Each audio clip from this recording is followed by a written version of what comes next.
Hello to one, hello to all. I am shocked how quickly Series 1 came and went. And I'm already now introducing the second series. I think this series is important as it is a bridge between the previous series and the how and why I need to make a third series about my journey back to the East. So let's get on with the science of what will be covered along the way.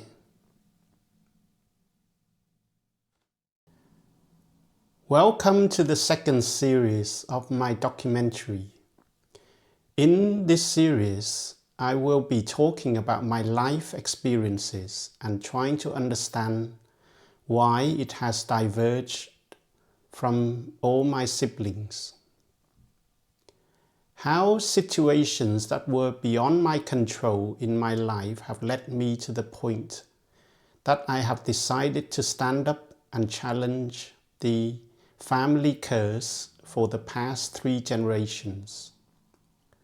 I've called it the family curse and talked about it in the previous series. Once I'm done with this series, it should lead nicely into the next series, which I will be heading back to the East. But first, let's do a few updates on the subjects that I briefly touched on in the last series. The first one is, I mentioned the alley that our house used to be in back in Vietnam was no longer there. What I've found out a couple of weeks after that was published is that the name was changed and the alley is still there. I was told this by a solicitor I hired in Hanoi, Vietnam. So thank you for that. The second point is, one of my kids had a DNA test while he was a student in Hong Kong a couple of years ago. And he asked me recently where grandma came from. I told him to watch the video and find out. So these videos are already becoming useful. The third update is, just 2 days ago, I got back a copy of my birth certificate from the Vietnamese authority. I'm hoping to pick up the hard copy in person from my solicitor's office, the Ant Lawyers, later on this summer. I will begin this series right from where we left off in the last series, when we landed on UK soil. I think the best thing to do is to review my life in chronological order. That way, hopefully nothing will be missed, and I can treat these videos as therapy sessions to try and spot what I did that was so different from all my siblings, to have such a different life from theirs. Surely, the invisible hand theory is a business concept and does not apply to an individual's life, does it? If any viewers know what a similar phenomenon is called by the end of this series, please let me know. I will talk about my unremarkable schooling, my attendance at one of the best universities in the UK. Before any viewer makes any complaint about that comment, I'm only kidding. It was not even a university when I began my studies there. The UK was in one of its deepest recessions when I graduated, and I had no idea how I survived it, being unemployed and almost becoming unemployable before my career even had a chance to take off. How one lucky break was enough to set me up on the right path for the rest of my career. Of course, until I decided my career days were numbered. How I discovered lifelong learning and the sacrifice of beer time for reading time meant I was planning my escape from the rat race right from the beginning of my career. But obviously I did not know that back then. How I have to grow up super fast. I think the viewers will be in a good position to judge this for themselves, to see if I'm right or not. How I try to live my life by the books until the day I realized I was being brainwashed subconsciously since I was a child.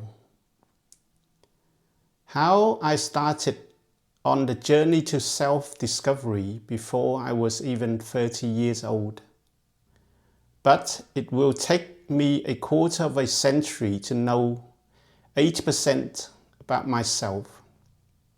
Yes, despite such a long time, I think the other 20% about myself could be beyond reached in this lifetime. How the word lost has wormed its way into my life and is now one of my best friends.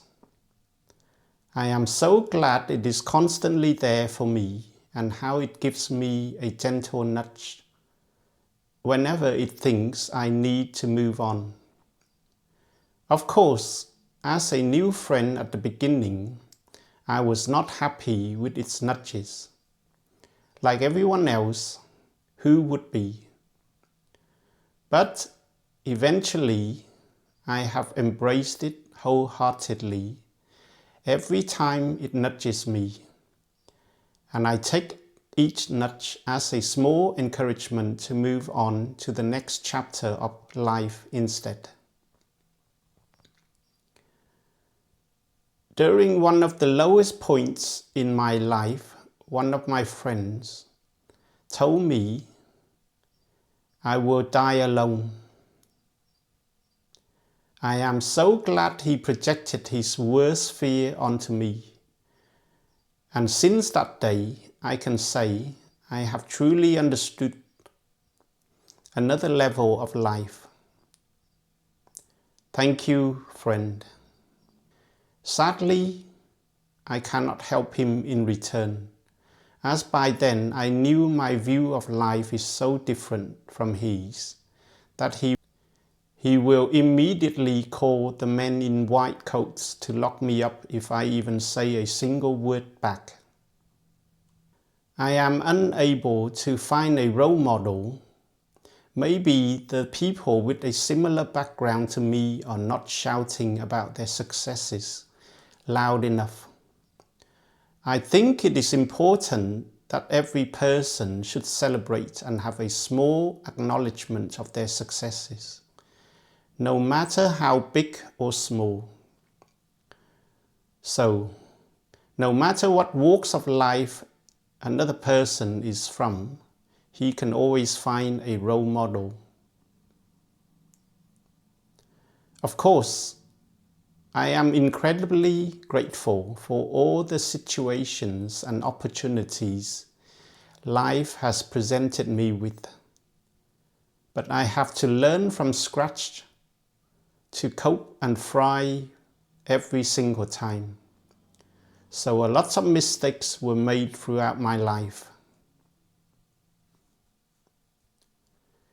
How I first noticed life is not that bad when you stopped resisting and accepted what it is showing me and the direction it is pushing me towards. Now I feel where I am today is exactly where I should be, and what I'm doing today is exactly what I should be doing. I am also open to whatever is coming in the next chapter of my life. I know that whatever needs to happen, it will happen very quickly when it needs to happen. Have I accidentally stumbled upon the secret to how to live life properly? How the person I am today bears no resemblance to the child who landed on UK soil 4 decades ago. Like everyone, I had images of what I would look like when I'm older. But for me, those images were like another person's life and in a different era. My audience can help me to decide if it is a good or bad thing by the end of this series. And hopefully at least one person might comment and let me know their life has turned out the same, which might help me to stay sane.